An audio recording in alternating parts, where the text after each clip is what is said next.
Avant même de vous proposer des recettes, j'entends déjà arriver les excuses de toutes parts. J'ai pas le temps de cuisiner, j'ai pas le temps de manger le midi, il n'y a même pas de salle pour s'installer dans mon entreprise ou dans mon centre de formation, ou il n'y a pas de quoi réchauffer ses plats. Ou... Le midi, c'est sandwich ou plat préparé parce que... Bon bah, allons-y. Des conseils simples pour manger vite fait, sans pour autant prendre du bide. Et le premier conseil, c'est de ne pas manger tout de suite. Non, sérieux, sans déconner. Avant de quitter votre bureau, faites quelques étirements, je vous en proposerai d'ailleurs. C'est bon pour vous, ça dénoue les tensions musculaires, ça dénoue les nerfs, et du coup, ça allège aussi votre estomac, qui fonctionnera mieux comme cela, donc vous digérerez mieux. Et quel que soit le temps dont vous disposez, vous ne pouvez pas manger correctement en moins de 15 minutes. Et quand je dis 15 minutes, je ne dis pas 15 minutes entre le moment où vous fermez votre ordinateur et celui où vous le rallumez. Non, non, je parle bien de 15 minutes, si possible assise, loin de votre écran. Et prenez le temps de bien mâcher.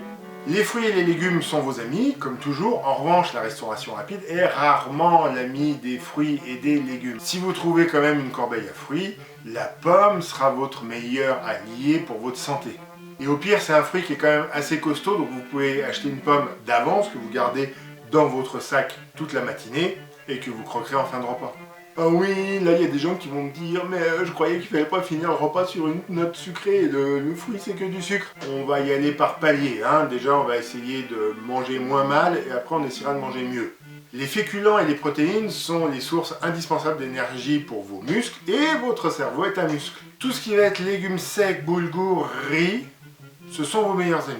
Et ne rechignez pas, sauf si c'est un positionnement particulier de votre part, à manger des protéines animales, une tranche de jambon, du poulet, un œuf dur, du saumon, du surimi, bref. Ce n'est pas parce qu'on vous dit d'en manger moins qu'il ne faut plus en manger du tout, sauf si vous avez, pour des raisons de santé ou d'éthique, décidé d'arrêter d'en manger. On évitera tout de même l'assiette et les plats terroirs de la brasserie du coin, le bœuf frite, les plats en sauce, le bourguignon, le confit de canard, etc. C'est bon, mais pas pour ce que vous avez. Prenez un plat, un fruit, ou un laitage, ou éventuellement 2 boules de sorbet, c'est du fruit et de l'eau.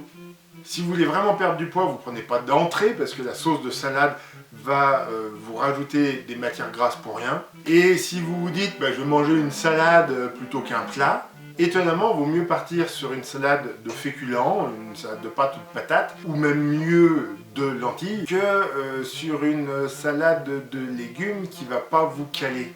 Après, évidemment, si une assiette de salade verte ou de légumes, ça suffit à vous caler, tant mieux. Mais par ordre de préférence, un plat de légumes frais ou un plat de légumes secs, un assortiment de sushis, des salades composées, des sandwichs de poulet jauger, en dessous le fast-food, on va en parler. Et qu'est-ce qu'on boit ? Certainement pas un soda ni un jus de fruits industriel. Si le lieu où vous achetez muni d'un presse-agrumes, pourquoi pas, mais on verra plus tard que c'est mieux de boire de l'eau, ou alors de l'eau, ou encore de l'eau. Et vous avez même droit à l'eau pétillante parce que le gaz qui est contenu dans l'eau pétillante va augmenter la pression dans l'estomac et donc va accélérer la sensation de satiété. La satiété, c'est pas quand vous êtes assis en été, c'est quand vous avez plus faim ou plus envie de manger. N'hésitez pas à vous munir d'une bouteille que vous remplissez d'eau et que vous aurez bu au moins une fois dans la demi-journée et que vous reboirez avant d'aller manger. Ce sera aussi ça de prix sur votre appétit. Et un conseil bonus, ouais je suis comme ça, quand il y en a un peu plus je vous le mets aussi, j'en avais 5 et ben voilà c'est le 6e. Changez d'enseigne tous les jours si vous le pouvez.